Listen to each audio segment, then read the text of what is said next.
Abantina Hadantina Tola Kena Ishigama Kena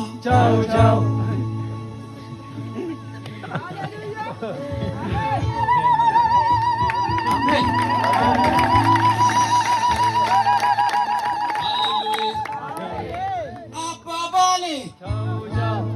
Gargarbane hada bayi iyi bayi ayo mu'minan demi amma nafs abbati achumatti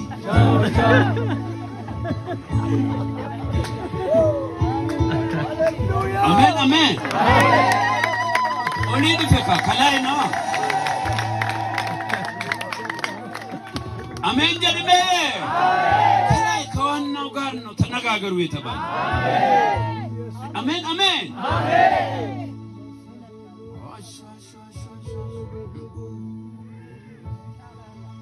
ya qalecha ya dabtara